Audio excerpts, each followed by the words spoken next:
Hello everyone, my name is Morgan Baker and I'm the Games Accessibility Lead over at Electronic Arts.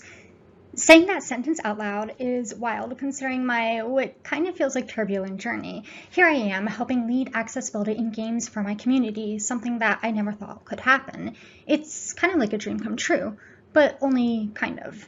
To tell you the truth, I'm not even sure if I really dreamed it. If I'm being honest, I just never really thought it was possible. And not the whole accessibility in games thing, let me be clear. That's not only possible, but inevitable. Just as we know the sun will rise and set and the earth will keep on spinning, accessibility in games is inevitable for the future, and it's up to the rest of us to keep up. But what I thought was impossible was, well, me being here. It never really occurred to me that I could just work in games. And it's hard to articulate, but it's like my brain thought I wasn't allowed. And now some of y'all might just stop me right now and say, what on earth are you talking about? Be allowed to work in games? What does that even mean? But for others, you might kind of know what I'm talking about. So let's talk about that. What is imposter syndrome? How do we build resilience, find our people, and know our worth? Because let me tell you, you are enough. Let's take a step back. What is imposter syndrome? We hear this word get thrown around a lot. Some define imposter syndrome as that uncomfortable feeling you experience when you think you're underqualified or unqualified, or you just feel unconfident, feeling like an imposter or a fraud within the space or community. We might blame our accomplishments on luck, discrediting ourselves and our successes. Other times we might find ourselves overly self-critical or even afraid to ask for help to the point of unproductiveness. These feelings can be unhealthy at best and genuinely harmful at worst. It can be as simple as constantly second-guessing ourselves or as debilitating as influencing us to leave because we don't feel like we are enough. All of which is very valid, and you're not alone. In fact, it's estimated that 70% of people will experience at least one episode of feeling unworthy during their lifetime. And I'm sure that during this talk, this isn't the first time you've heard the term imposter syndrome, or maybe even resilience before. So if it's that common, and we all know about this term, why does this keep happening? A story for you. I was working with a colleague for an upcoming game. I was brought in as a part-time consultant to help with the design. Now, I never really thought myself much of a game designer, yet slowly but surely I went from giving feedback on design documents to eventually full-on co-designing new concepts and creating algorithms. It was new and it was an exciting task for me. I was not only creating, I was not only designing, I was having the time of my life. And my colleague asked me, why don't you just design games for a living? And this question floored me. It literally rocked my brain because the thought never really occurred to me that this is something I could do, actually be allowed to design games. Like here I was, an accessibility specialist working with college students, and yeah, I did a lot of accessibility consulting with game studios, but it never really occurred to me that I could just work in games full time. But why? I guess self-efficacy. You see, I'm deaf, and damn straight am I proud of that. I live with other disabilities too, and hence why I've fallen into this line of work. But up until this point in my life, I've never really seen another deaf person working in games, and it's not like anyone told me I couldn't, and it's not that any existed, but when there is a lack of visibility, it starts to seep into your subconsciousness, especially when you are young and impressionable. And so for me, I just didn't feel like I belonged, but it took a friend and well-respected designer to tell me that I did, and that made all the difference. She didn't give me my worth, she made me realize it for myself. So why does this happen? What is imposter syndrome really? Well, the term imposter phenomenon was introduced in 1978 by Clance and Hermes, who collected data from over 100 women, all of who excel in academia and are highly regarded for their work, and found that despite external validation, these women invalidated themselves. All the women said things along the lines of their success was luck and that they were being overestimated.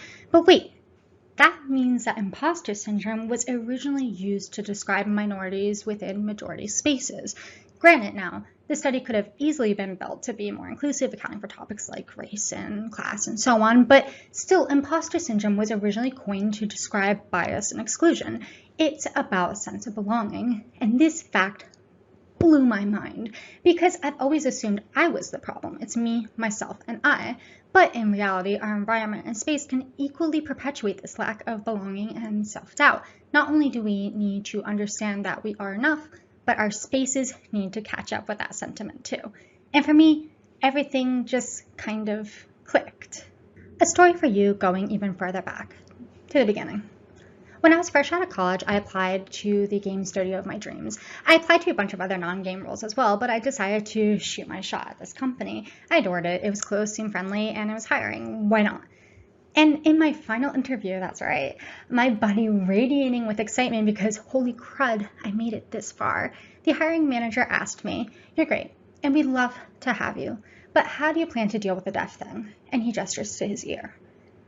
Now, legality, sensitivity, just put that aside for a second. This was not really a question I really anticipated, and maybe in hindsight I should have. I know sometimes I'm the first deaf person people meet. There's everywhere, we're everywhere, but the first person they recognize, and they lack understanding, they might have bias, and as an adult, I'm okay educating people and navigating these conversations, and I enjoy them in the right company and audience, and it certainly won't be my last, but in that moment, my world kind of spun. I can't recall my response, which I'm sure was a half answer of, "Don't worry about it." But in the moment, that kind of stuck with me. And I don't know, I just stopped applying for jobs in the games industry after that because I was young, and I guess I started to internalize it, whether or not I realized it at the time. How did I plan to deal with the deaf thing? That's a lot question that I had to ask myself, and I didn't know the answer, and I guess the hiring manager didn't either because I just never heard from him again. But why am I telling you this? And I promise it's not to frustrate you, and it's certainly not to point fingers. It's to consider a pivotal moment in time for myself that might feel perhaps familiar to others. I did not have the resilience or tools to self-advocate. The right people in my life, the master I needed, and my structure did not offer that to me in return. There was not an inclusive space, and there was a clear unintended bias. As a result, I developed a poor sense of belonging, equating to my brain thinking, well, I guess I can't be here. And I ended up doing just that, which of course is not right. Because back then, I was enough, and I still am now, and so are you. So upon reflection, imposter syndrome didn't really feel like it didn't feel like the right term anymore for me. So I turned to other words to describe my experiences. The need for resilience and a sense of belonging. Now, resilience is the ability to withstand adversity, that's a hard word for me, but also adapt to the challenges and to combat this imposter syndrome that we need to be resilient for. But to be resilient, we need a space where we belong and feel like we belong, a space we can be resilient in. A sense of belonging is an individual person feeling a connection to a community or space, in this case, the games industry and workplace. Belongingness has been reported to be a human need and can have an impact on success and how we view our success. When I was actually in graduate school, I researched disability identity development theory in post-secondary contexts as it relates to this sense of belonging, resilience, and so feel like I'm thriving right now. I'm really hyped to talk about this. There's actually this model that describes disability, belonging, and resilience in this whole buildup as generated by 3 specific factors: self-advocacy, relationships, and mastery. These are the 3 factors that helped me understand my own imposter syndrome and helped me frame it in a way that made sense for myself in this industry. I hope this helps you, and at the very least, it helps you understand that you are enough and you are worthy of being here, and that we all deserve to be in games. How do we think about self-advocacy and how can we learn from it?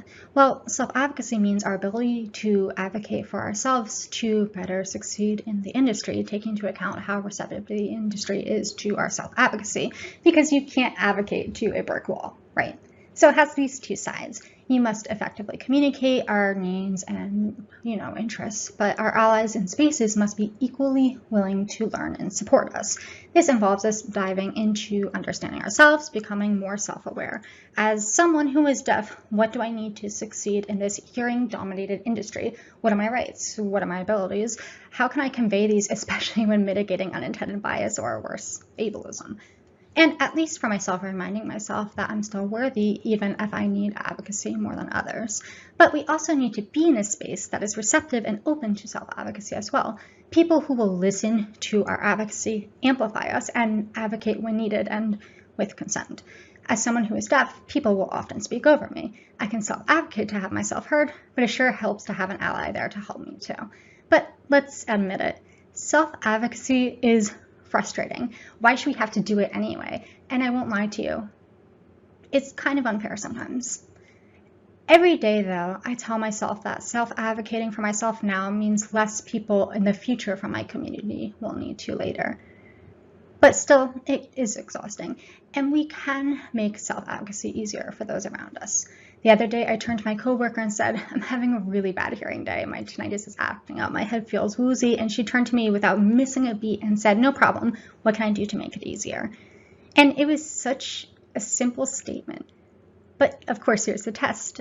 I have to accept. So to self-advocate, I paused and said, you know what? Yeah, if you don't mind. No judgment, no penalty. She was there for me. I do this for her too. And we do this for others as well, because that's what it means to be inclusive, which kind of leads into our next section. How do we think about social relationships? Now, social relationships means our colleagues and friends within the industry who are there to not only serve as our support network, but also genuinely care for our success and are invested in us. They are not just sympathetic, they are willing to take action too.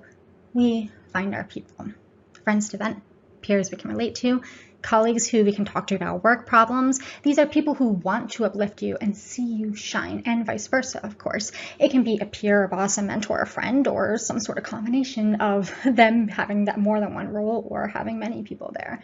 Humans need this type of support network that we can lean into, somewhere we can talk about our feelings and experiences, a community and a space that we can create a grounded connection with and just be ourselves. And for me, it started with a mentor. I reached out to him for career advice, admittedly, and he took me on as a mentee to guide me as I explored career options. He did it not because he cared about me, but also because he cared about my success and was interested in watching me succeed.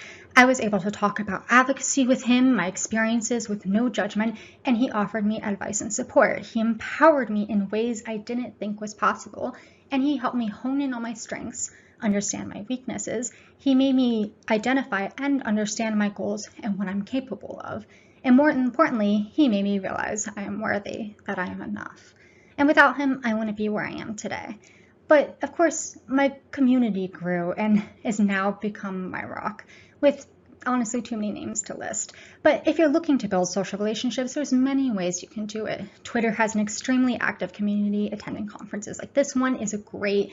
You also have Discord, even TikTok, and there's many great ways to meet folks online or within your own companies themselves. There's tons of mentoring programs and mixtures out there too, and I know companies actually now support these type of things as well. And of course, I do want to say, if you're not super social, that's okay too. We only have so much bandwidth, but I do support the idea of, finding a community and finding your people still, because you never know when you will need them. And of course, keeping in mind that you are enough, and there are people out there who know too. So come talk to us. Let's go into our last section now. How do we think about mastery? Now, mastery means not only how well we're trained or equipped to succeed, but also accounts for our own and other people's perceptions of our mastery and success. It's to create a list of goals that we want to achieve and make them achievable too. Don't set yourself up for failure. I've done that before.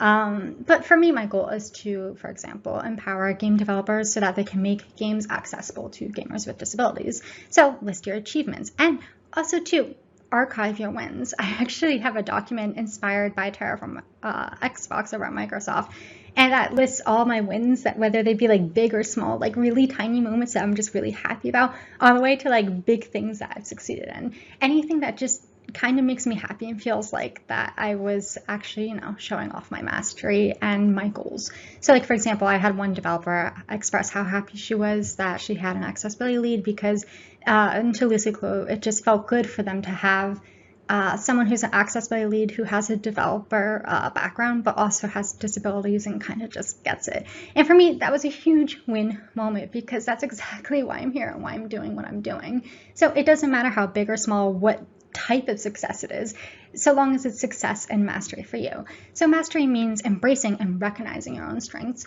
but also to I want to point out that it's about also acknowledging areas of opportunity and making sure that we're valuing ourselves and our expertise, but also considering things that we can improve on.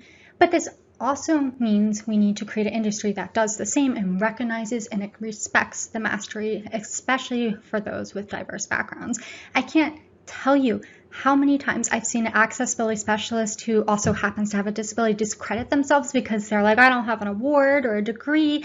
It's just my experience. I don't know what I'm talking. Stop.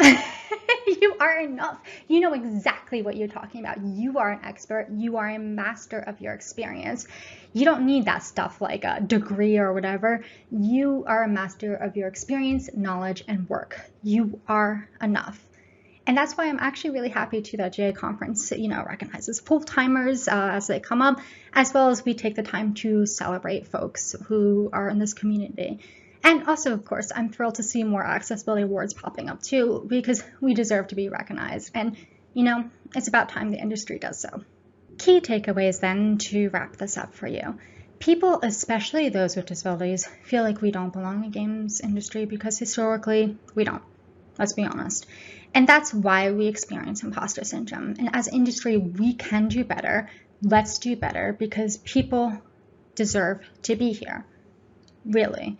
And as individuals, we build resilience to ensure that we can adapt to whatever challenges come our way. And as individuals, we can do this by building the resilience, self-advocating for ourselves, finding our people, and feeling confident and competent in our work.